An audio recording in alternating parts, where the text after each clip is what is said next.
The evening shadows are stretching across the room, and you're likely in your comfortable chair or maybe leaning against the kitchen counter with that last bit of tea cooling in your cup. You feel that quiet weight settling in again, your body a little more tired than the day really called for, your mind drifting without quite grabbing hold of things, and even the small routines you once did on autopilot now ask for a bit more attention. Remembering if you already took your evening pill, or where you left the remote, or what you plan to watch feels like it takes an extra moment of effort. You might give a small sigh and think, this must be what getting older does, doesn't it? But let me pull up a chair and talk with you like we're old friends catching up. I've heard this same gentle worry from so many people in their 60s, 70s, and beyond, and after more than 20 years focusing on sleep and brain health in seniors, I can tell you from the heart, a great deal of that mental sluggishness, those frustrating little memory stumbles that happen more often, and the quicker way small things can get under your skin aren't always just the years adding up. Very often, they're tied to sleep habits that have quietly slipped out of their best rhythm, and the truly hopeful news is that gentle, everyday adjustments can help bring back clearer mornings, steadier moods, and a sense of your mind working more like it used to. I'm Dr. Michael Kent, and I've spent decades sitting with folks just like you, listening to the same descriptions. They talk about walking into the living room and standing there blank, not sure why they went in, or starting to tell a grandchild about something from years ago and then pausing because the right word won't come, or waking up already feeling like the day is too full before they've even put the kettle on. They come to me believing these are the unavoidable marks of time passing, something everyone has to accept. But when we sit and look closely, especially at how their nights unfold, sleep patterns that have drifted often turn out to be doing more of the damage than anyone realized. The advice most people hear about sleep, that you just need to get enough hours and you'll be fine, only scratches the surface. Sleep is when your brain does its most vital, behind the scenes work. Every single night, it becomes a patient caretaker, gently sweeping away the waste products that pile up from all your daytime thinking, moving, and living. It carefully stores the memories you want to keep so they stay solid and accessible. It repairs and strengthens the delicate connections between brain cells that let you reason clearly, solve little problems, and pull up names or faces when you need them. And it resets your emotions so you can wake up feeling even and calm instead of starting the day already tense, short-tempered, or weighed down. Whenever that nighttime process gets shortened, interrupted, or knocked off balance, even by things that seem small at first, the brain feels the impact right away. The changes show up in ordinary daily moments that can feel minor but build over time. You might begin a phone call with a friend and then hesitate because the name of their grandchild slips your mind, or you find yourself getting annoyed waiting in line at the pharmacy because patience feels thinner than it once did, or you sit down to look through a photo album and the images don't hold your attention the way they used to. The National Institute on Aging has put clear numbers to this. Nearly half of adults over 65 face ongoing sleep difficulties. Yet more than 60% of those same people believe the problems are harmless, or simply what happens as you age. What they often don't see is how those sleep troubles can steadily erode brain function over months and years, without any sharp pain or obvious red flags to warn you it's happening. The most surprising thing for many is that one of the biggest quiet threats to staying mentally clear in later years usually isn't too much sugar in your food, the daily stresses that come with living, or the family genes you were born with. More often, it's the seemingly minor habits around when you go to bed and what happens during the night. In the time we have together today, I'll walk you through the 5 most common sleep patterns that silently affect senior brains, then share the straightforward, research-backed adjustments supported by solid studies from Harvard, Stanford, and the National Institute on Aging that can help protect your memory, keep your focus steady, and help your mood stay more balanced. These aren't complicated or overwhelming changes. They're practical, gentle steps you can start right in your own home without turning your whole routine upside down. Before we go any further, if you wouldn't mind, just type your age in the comments.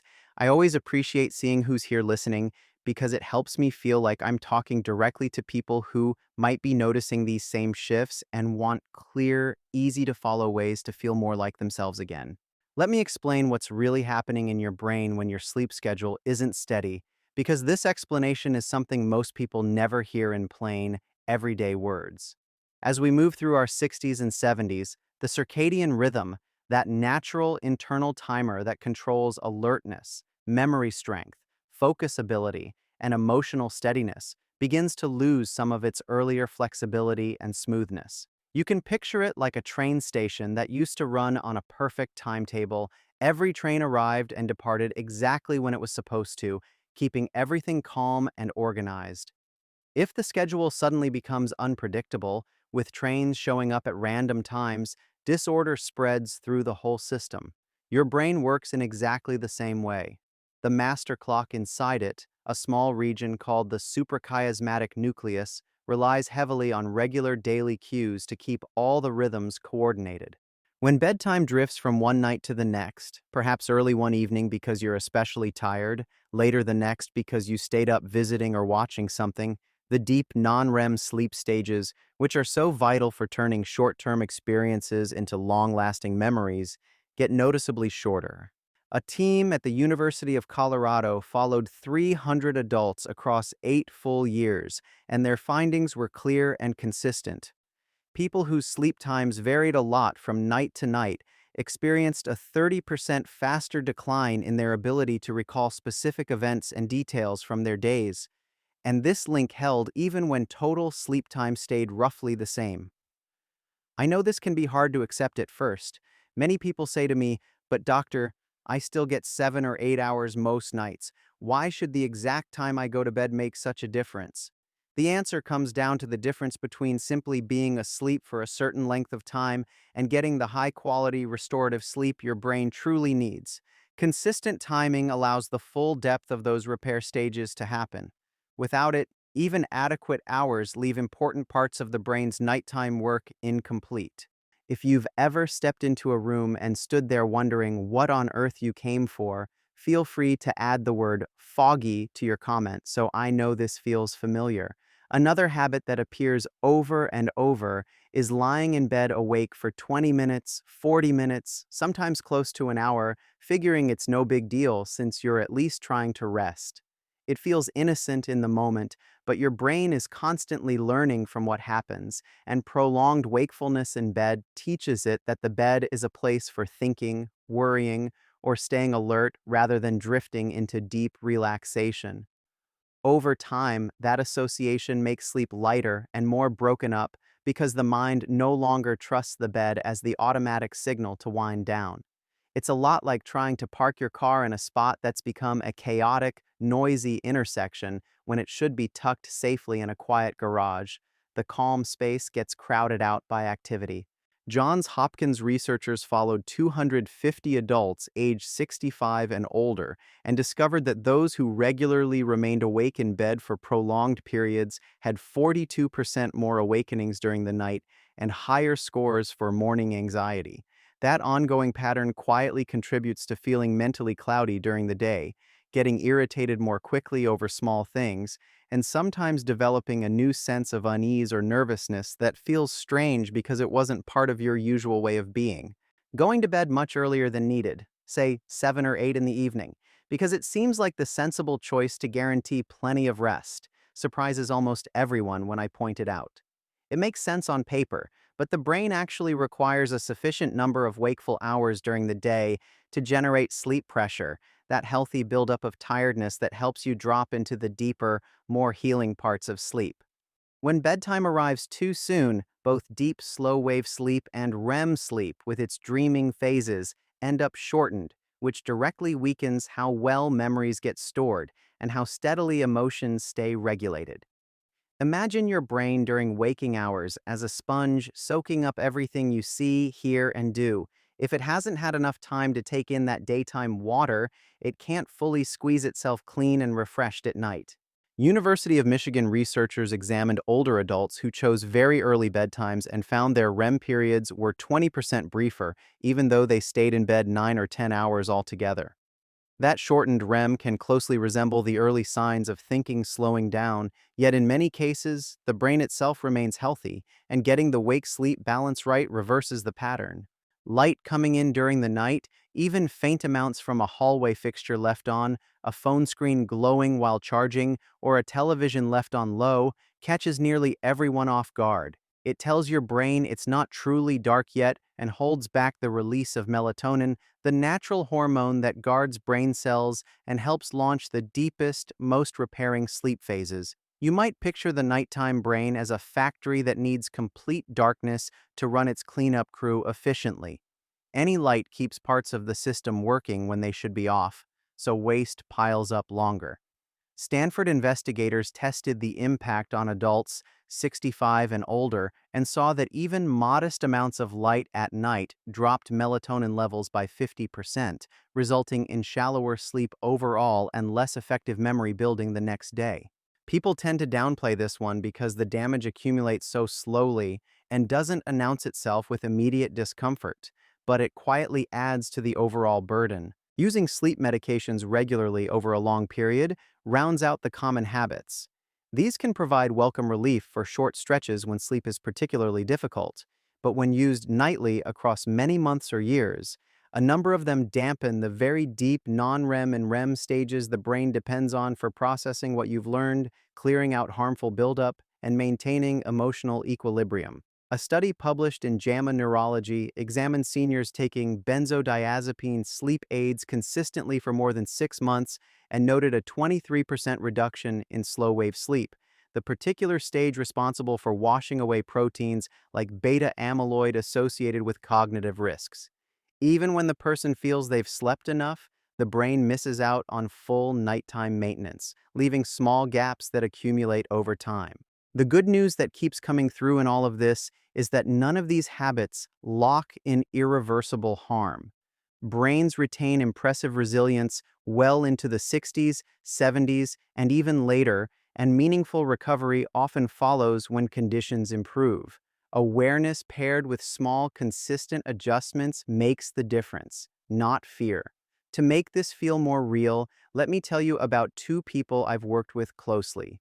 Margaret was 72 when she first came to see me. She sat across from me feeling both frustrated and frightened. She described how her mind seemed to be slipping away day by day, walking into rooms only to forget her purpose there, groping for ordinary words that used to flow without thought, noticing memory lapses pop up regularly in conversations or while running errands.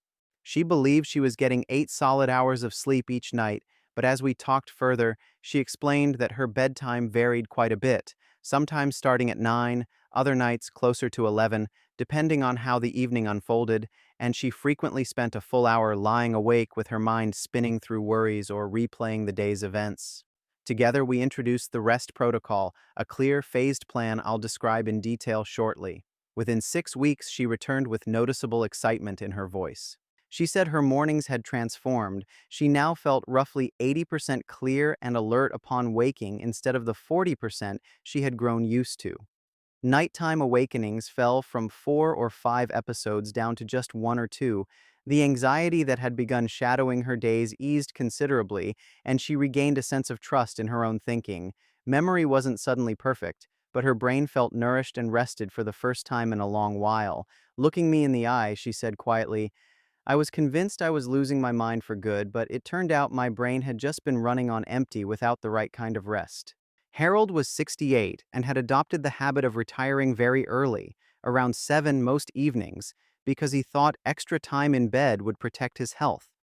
Unfortunately, he would wake around 3 in the morning, completely alert, and remain unable to fall back asleep for hours. Testing showed a mild dip in his short-term recall ability, and he had depended on a low-dose sleep medication for several years. We focused on establishing a fixed wake-up time every morning, reducing any sources of light after dark, and gradually shifting bedtime later in small increments. After 8 weeks, his deep sleep had risen by 35% based on the wearable tracker he used. His word recall score climbed from 15 out of 20 to 19 out of 20.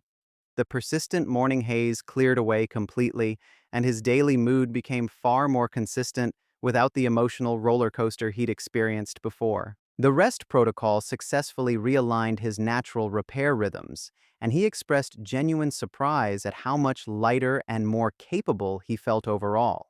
Stories like Margaret's and Harold's aren't unusual at all. Hundreds of older adults I've worked with show clear, measurable progress in thinking, mood, and daily energy when their sleep habits get realigned. The approach that has guided so many of these improvements is something I call the REST protocol: rhythm, education, stimulus control, and timing. Let me walk you through it slowly and practically so you can see how it fits into your own routine. The very first piece is anchoring your wake-up time. Pick a realistic hour that works for your life, maybe 7 o'clock, maybe 7:30, and get up at exactly that time every single morning, no matter how the night went. Even if sleep felt short or restless, rise anyway, get some light, maybe have breakfast, or step outside.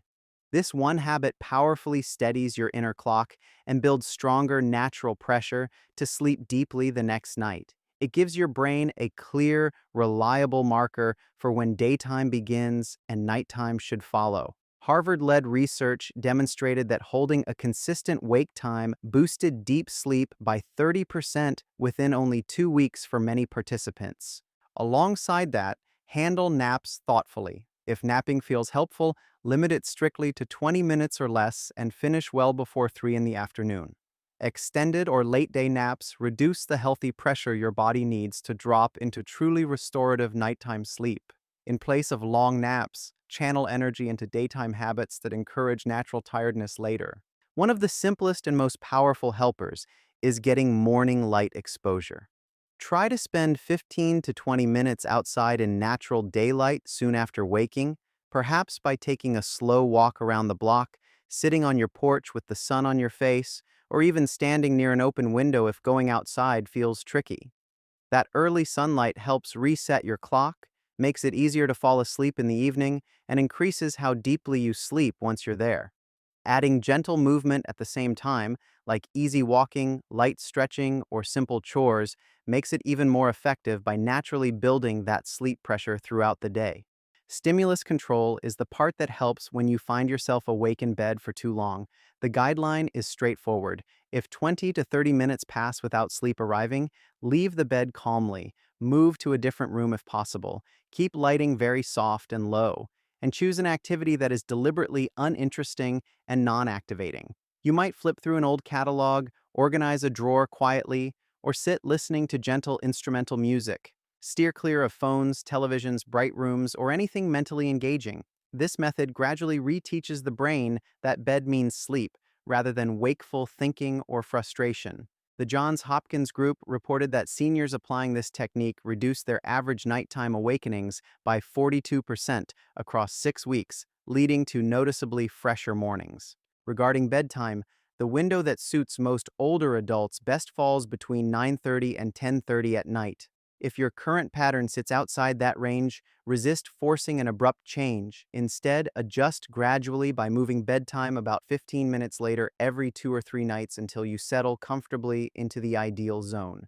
This slower shift allows your body to adapt smoothly and frequently results in extended periods of deep, slow-wave sleep and REM sleep, both of which enhance memory consolidation and emotional steadiness. University of Michigan findings showed seniors who optimize bedtime in this way improved their scores on cognitive assessments by 15 to 20% after 4 weeks. The final pieces involve protecting nighttime darkness and thoughtfully reviewing any regular sleep medications with your doctor.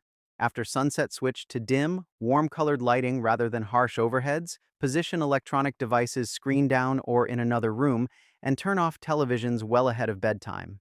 Preserving natural melatonin flow supports deeper sleep stages and more effective overnight brain cleanup.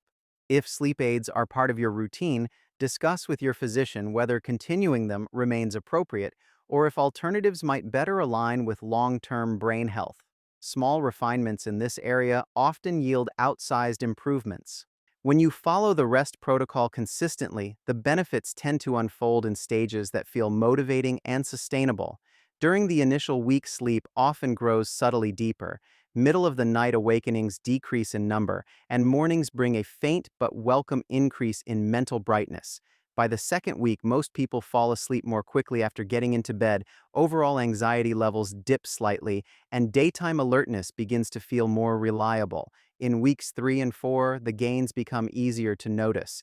Recalled details surface more readily. Focus holds steadier during reading or talking with others. Memory for recent events strengthens, and emotional responses feel calmer and less reactive. From week 4 onward, the deep and REM phases settle into a dependable rhythm, reliance on daytime naps diminishes, and a broader sense of cognitive clarity returns, making ordinary activities feel smoother and less effortful. The process resembles a gentle yet profound reset for the brain, starting quietly but building into a meaningful restoration of sharpness once consistent rhythms take hold. To be completely transparent, the REST protocol supports better sleep-related brain function but does not serve as a cure or direct treatment for dementia, Alzheimer's, or other neurological disorders.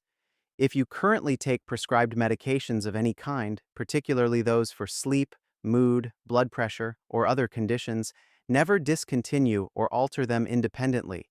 Consult your doctor first. For anyone managing diagnosed sleep apnea, significant cardiac issues, depression, or similar concerns, speak with your physician before introducing notable routine changes. The wisest approach is gradual. Lock in the steady wake-up time for several days or a week until it feels natural, then slowly incorporate the bedtime adjustment, followed by stimulus control and light management as your body settles in. These remain safe, low-risk modifications backed by measurable positive effects on brain performance. Here's the challenge I offer you personally. Select one single component of the REST protocol that feels approachable. Perhaps committing to that unchanging wake-up time, experimenting with a slightly later bedtime, minimizing light after dark, or applying the get-out-of-bed rule when sleep stalls, and follow it faithfully every day for 30 full days. During that month, keep a casual mental note of how clear-headed you feel upon waking, how stable your mood remains through the hours, and how reliably your memory serves you in daily situations. When the 30 days end, return here and share your observations in a comment. Your honest experiences can lift someone else who's reading along, and putting your own observations into words helps solidify the changes for you.